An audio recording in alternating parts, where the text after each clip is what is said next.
जय जय रघुवीर समर्थ।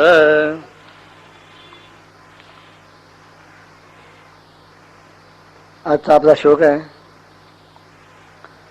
उपेक्षा कदा रामरूपी असेना, जीवा मानवा निश्चयतो वसेना, श्री भारवाहेन बोले पुराणे, नुपेक्षी कदा रामदासाभिमाने. सहज श्लोकावरती लक्ष टाकलं तर आपण असं म्हणतो की रामरूपात उपेक्षा नसते. म्हणजे प्रभू रामचंद्र कोणाची उपेक्षा करत नाहीत, परंतु माणसामध्ये निश्चय नसतो, बरोबर. पण जर थोडासा खोजात जाऊन विचार केला, थोडासा खोजात, तर उपेक्षा कदा रामरूपी असेना, रामरूपात कधीही उपेक्षा नसते. रामाचं जे स्वरूप आहे त्या स्वरूपामध्ये उपेक्षा असूच शकत नाही. उपेक्षा नसते का? अपेक्षेचं दुसरं स्वरूप म्हणजे उपेक्षा आहे. जेव्हा अपेक्षा असते ती पूर्ण झाली नाही की आपण त्याला उपेक्षा झाली असं म्हणतो. जेव्हा अपेक्षाच नसते तेव्हा उपेक्षा होण्याचा प्रश्नच उद्भवत नाही. आशा असेल तर निराशा होते, आशेचाच संबंध नसेल तर निराशेचा संबंध येतो कुठं? तसं अपेक्षा असेल तर उपेक्षेचा प्रश्न निर्माण होतो. जिथं अपेक्षाच नाही तिथं उपेक्षेचा संबंधच कुठे येतो? रामराय उपेक्षा करत नाहीत कारण रामराय मुळे तुमच्याकडनं कसली अपेक्षाही करत नाहीत. ते निरपेक्ष आहेत. रामराय निरपेक्ष आहेत, सूर्यासारखे. तो प्रगट होतो, तो उजेड देतो, तो मावळतो, पण कधी तो सांगायला येत नाही की मी तुझ्यासाठी काही केलं म्हणून. हे राईज, हे शाईन आणि set, but he did not report. हुशारांनी शिकवलं वाक्य आहे शाळेत असताना. तर सूर्य उगवतो, प्रकाशित होतो, मावळतो, पण तो सांगायला येत नाही की मी उगवलो, मी मावळलो, मी प्रकाश दिला.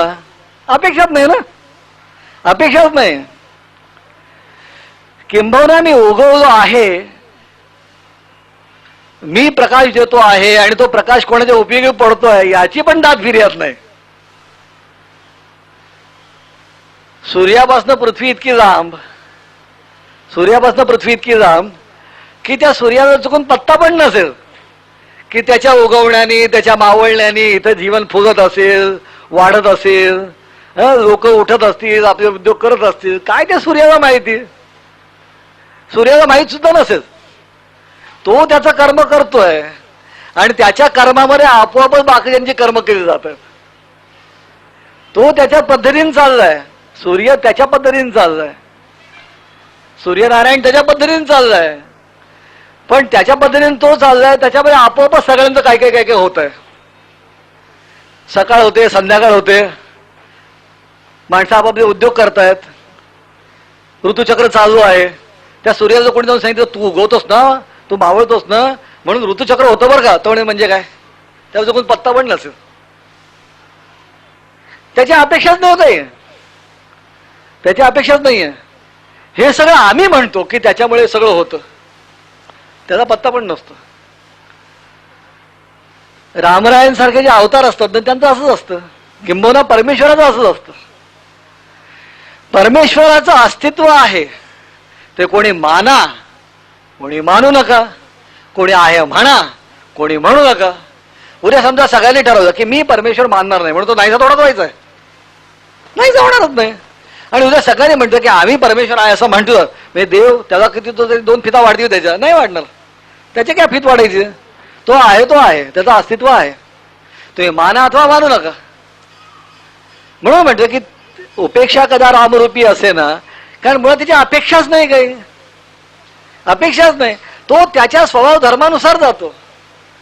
परमेश्वर त्याच्या स्वभाव धर्मानुसार जातो.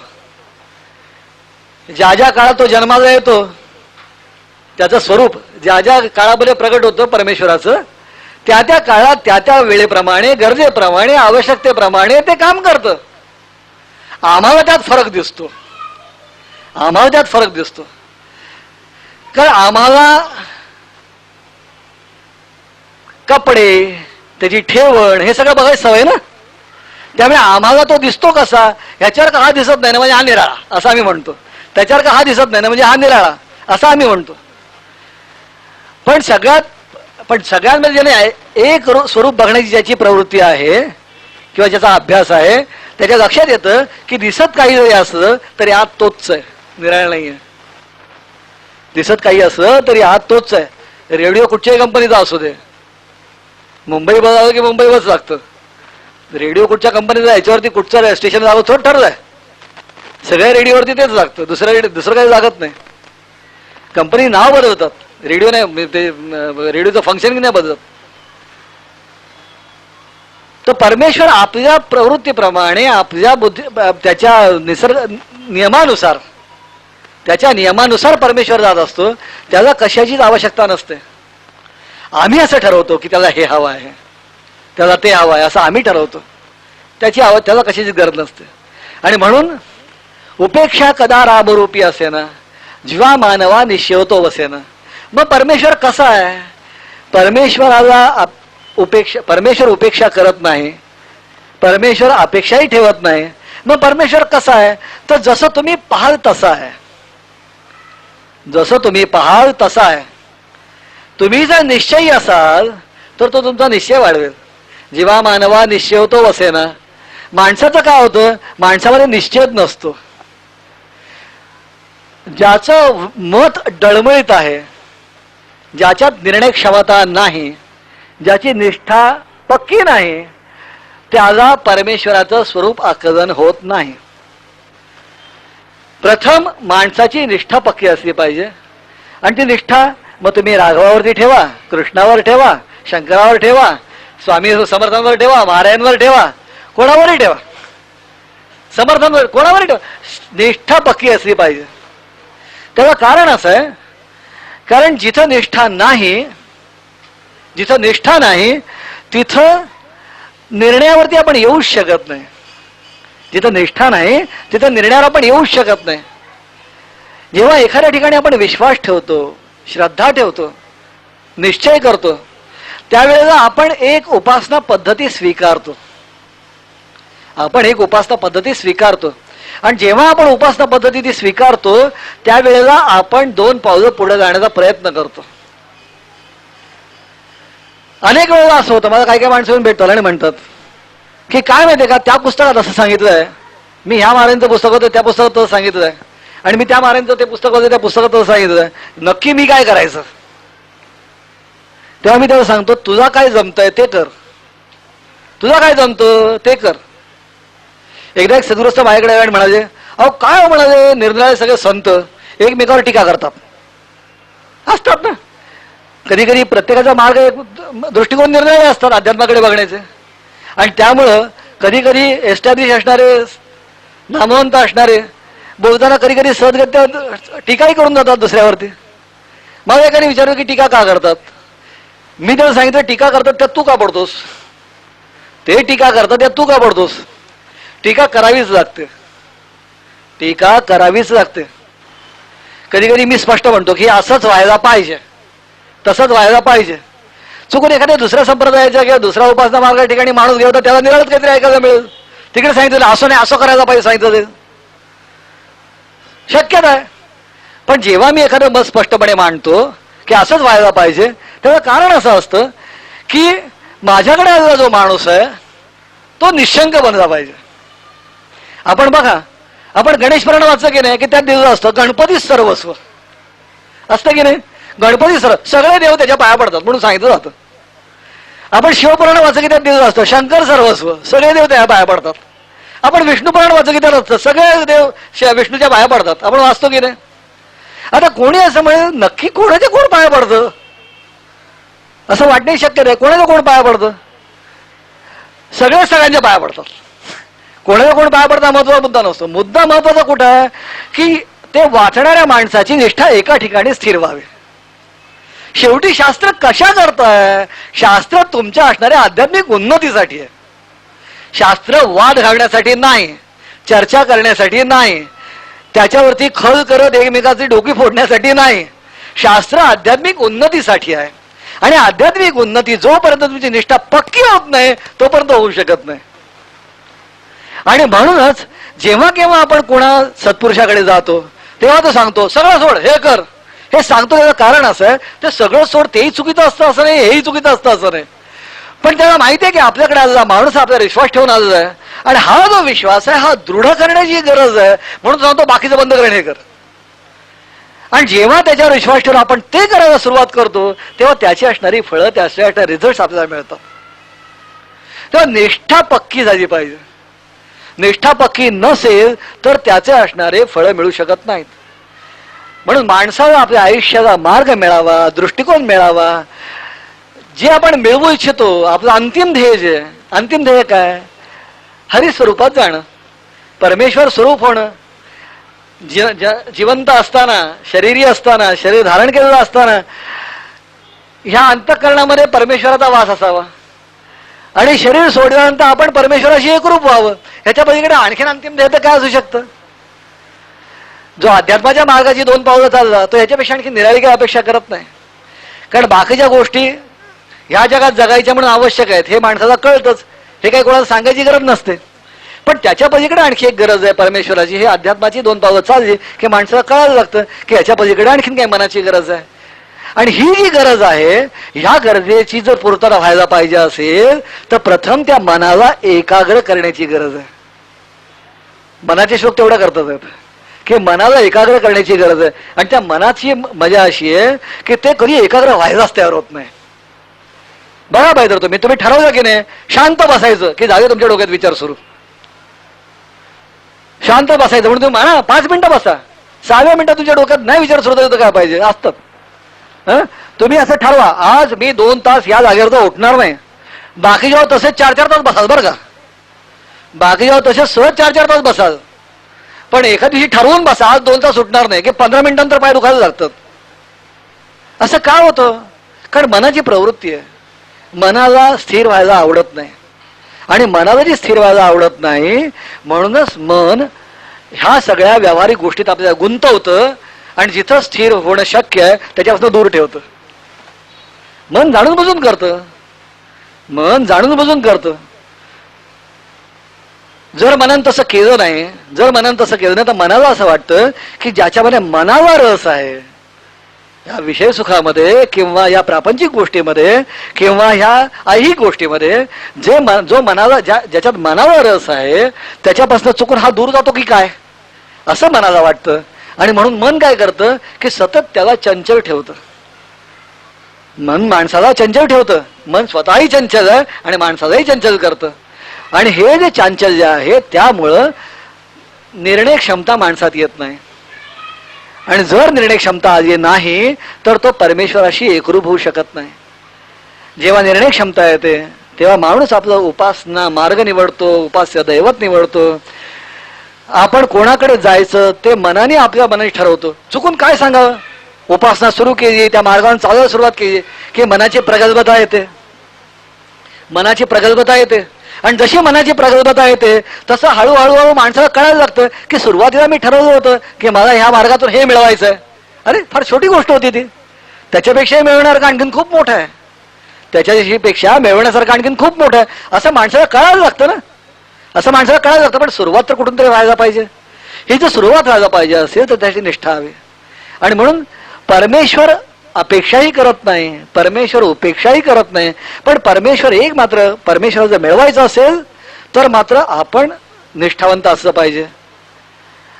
आपली निष्ठा असली पाहिजे, आपलं विचाराचं अधिष्ठान असलं पाहिजे. जर विचाराचं अधिष्ठान असेल तर तिथे परमेश्वरी शक्ती प्रगट होते. जर विचाराचं अधिष्ठान असेल तर ते परमेश्वरी शक्ती प्रगट होते. परमेश्वराचं अधिष्ठान हे आपण विचारांनी स्वीकारायचं आहे. उपेक्षा कदा रामरूपी असेना जीवा मानवा निश्चयतो वसेना श्री भार वाहेन बोले पुराणी उपेक्षी कदा रामदास साहेबाने. जो निष्ठावंत होतो, जो परमेश्वराच्या मार्गाकडे मार्गक्रमण करायला सुरुवात करतो त्याची चिंता मी वाहतो, असं पुराणांमध्ये सर्व दाखले आहेत. श्री भारवाहेन बोधे पुराणी. बोधे पुराणी म्हणजे काय? पुराणामध्ये सांगितलं आहे. पुराण सांगतात, काय सांगतात तर ज्याने ज्याने परमेश्वराशी एकरूप होण्याचा प्रयत्न केला, जे जे त्या मार्गावरून गेले, त्या प्रत्येकाची चिंता परमेश्वराने वाहिली, त्या प्रत्येकाचं संरक्षण परमेश्वराने केलं, त्या प्रत्येकाचा सांभाळ परमेश्वराने केला. श्री भारवाहेन बोधे पुराणी. देव मस्तकी धरावा, अवघा हलकलोळ करावा, मुलुख बडवावा की बुडवावा धर्म संस्थापनेसाठी. समर्थांनी म्हटलंय. परमेश्वराला मस्तकी धारण केलं. डोक्यावर तुम्ही काय ठेवणार, डोक्यावर तुम्ही काय ठेवणार याच्यावर अवलंबून आहे. तुमच्या मानगुटीवर कोण बसलं याच्यावर अवलंबून आहे. आपण म्हणतो ह्याच्या मानगुटीवर भूत बसलाय, झपाटलाय, त्यामुळे असं करतो, असं आपण म्हणतो की नाही. तर मानगुटीवर कोण बसलाय त्याप्रमाणे करतो माणूस. भूत बसलं. भूत म्हणजे काय? भूत म्हणजे वाईट इच्छा, वाईट वासना, वाईट दृष्टिकोन म्हणजेच भूत की. बरोबर. कामना, वासना, इच्छा हेच आपण तो भूताचं स्वरूप समजतो. परमेश्वर मानगुटीवर बसत काय? तो हे चांगलं मिळेल ना. आपण कोणाला स्वीकारतो आहोत. अहो भूत आपण येऊन नाही बसवतो, आपण स्वीकारतो त्याला. तसं परमेश्वराला पण स्वीकारायला आपण शिकलं पाहिजे. आपण तुम्ही मला सांगा, तुमच्या घरात कोण शिरतं कळत नाही तुम्हाला? तुमच्या घरात कोण शिरतं कळत नाही की तुम्हाला? कळतं की. तुम्ही चुकीच्या माणसांना जर घरात शिरू दिलं तर तुमचं स्वास्थ्य बिघडणारच, आणि तुम्ही योग्य माणसांना घरात येऊ दिलं तर तुमचं स्वास्थ्य टिकेल. आपल्या घरात आपण कोणाला थारा द्यावा हे आपल्याला कळलं पाहिजे. तसं आपल्या मनात आपण कोणाला थारा द्यावा हे आपल्याला कळलं पाहिजे. रामाला थारा द्यावा का रावणाला थारा द्यावा हे आपण ठरवायचं. साधारणतः रावणाला आपण थारा द्यायचा प्रयत्न करतो, कारण आम्हाला रावण भावतो ना. भावतो का? कारण तो आमच्यासारखाच मत्सरी आहे, तो आमच्यासारखाच रागीट आहे, तो आमच्यासारखाच भांडखोर आहे, तो आमच्यासारखाच अहंकारी आहे. मग आम्हाला रावण पटतो, आमच्यासारखा वाटतो तो, म्हणून आम्ही रावणाला जवळ करायला जातो. म्हणतो आम्ही काय म्हणतो? आम्ही रामाचे उपासक असं आम्ही म्हणतो. आम्ही रामाचं नाव घेतो, पण अंतःकरणात बसवताना मात्र कित्येक वेळा रावणाला बसवतो. जर आम्ही रावणाच्या ऐवजी रामाला बसवलं ते चुकीचे परिणाम दिसणार नाहीत. आणि म्हणून काय करायला पाहिजे? रामरायाला अंतःकरणात बसवलं पाहिजे. तर आमच्या मानेवरती आम्ही कोणाला स्वीकारतो आहोत. तुम्ही कोणाचा झेंडा खांद्यावर घेता ह्याच्यावर अनेक गोष्टी अवलंबून असतात. तुम्ही रावणाचा झेंडा घेता का रामाचा झेंडा घेता? कृष्णाचा झेंडा घेता का दुर्योधनाचा झेंडा घेता? ह्याच्यावरती अनेक गोष्टी अवलंबून असतात. तुम्ही शिवरायांचा घेता का औरंगजेबाचा घेता? ह्याच्यावर अनेक गोष्टी अवलंबून असतात. तर हा झेंडा घेणं म्हणजे काय? तर ते विचार स्वीकारणं, त्या विचाराची बांधिलकी स्वीकारणं, तो दृष्टिकोन स्वीकारणं. तर ती विचाराची जी बांधिलकी आहे ना ती आपण कुठची स्वीकारतो ह्याच्यावरती अवलंबून आहे. आणि म्हणून आम्ही परमेश्वराच्या विचाराची बांधिलकी स्वीकारली तर परमेश्वर आमचं रक्षण करतो. आम्ही जर सैतानाच्या विचाराची बांधिलकी स्वीकारली तर परमेश्वर आमचं रक्षण कसं करणार? कारण आम्ही कोणाची बांधिलकी स्वीकारतो याच्यावरती आमचा मालक ठरायचा ना. आम्ही कोणाची बांधिलकी स्वीकारतो याच्यावरती आमचा मालक ठरायचा. तर आमचा मालक जर परमेश्वर व्हायला पाहिजे असेल, आमचा मालक जर राम व्हायला पाहिजे असेल तर आम्ही त्याच्या विचाराची बांधिलकी स्वीकारली पाहिजे. आणि म्हणून त्याला मस्तकी धारण करायला पाहिजे, परमेश्वराला मस्तकी धारण केलं पाहिजे, त्याच्या विचाराला मस्तकी धारण केलं पाहिजे. हा मेंदू त्याच्या पायाशी ठेवला पाहिजे. आम्ही देवाच्या पायाशी डोकं ठेवतो पण मेंदूत काही बदल होत नाही. विचार तसेच, विचारात काही बदल होत नाही. तर देवाच्या पायाशी डोकं ठेवायचं. ते ठेवताना कशाकरता ठेवायचं? की हे डोकं तुझा अर्पण केलं, आता तुला जे योग्य वाटतात ते विचार इथे येऊत, तुला जे योग्य वाटतात तसं माझ्या हातून कर्म घडो. मी जे जे काही कर्म करतोय याच्यावर माझी अशी निष्ठा आहे की तुझ्या इच्छेने मी करतोय. ते म्हणून तर बघा तुम्ही देवासमोर उभे राहा, खरोखर उभे राहा आणि देवाच्या नजरेवर भिडवून सांगा, महाराजांच्या नजरेवर भिडवून सांगा की याच्यापुढे मी जे जे काही कर्म करतो हे तुमच्या इच्छेने करतो असं मी मानतो. आणि माझं प्रत्येक कर्म हे तुमच्या इच्छेने घडतंय, माझं प्रत्येक कर्म तुमच्या इच्छेने घडतंय आणि तुमच्या इच्छेपलीकडे मी कुठचंही कर्म करत नाही असं मी मानतो. तेव्हा ह्यापुढे माझ्यातून चांगलंच कर्म घडो. तुम्ही चुकीचं कर्म करायला धजावणारच नाही माणूस. तर आपण डोकं कोणाला अर्पण करतो आहोत हे आपण ठरवलं पाहिजे. आपण जर चांगल्या गोष्टीला डोकं अर्पण केलं तर त्याचं चांगलं निघेल. आणि म्हणून त्यांनी म्हटलं की उपेक्षा कदा रामरूपी असणार. राम अपेक्षाही ठेवत नाही, उपेक्षाही करत नाही. रामराय फक्त काय पाहतात तर तुम्ही किती निष्ठा ठेवता. जीवा मानवा निश्चय तो वसेना, माणसाला निश्चय नाही हीच फक्त खोट आहे, हेच कमी आहे. तो जो निश्चय झाला तर काय होईल. श्री भारवा हे न बोले पुराणी, नुपेक्षी कदाळा मला सायमाने. जय जय रघुवीर समर्थ.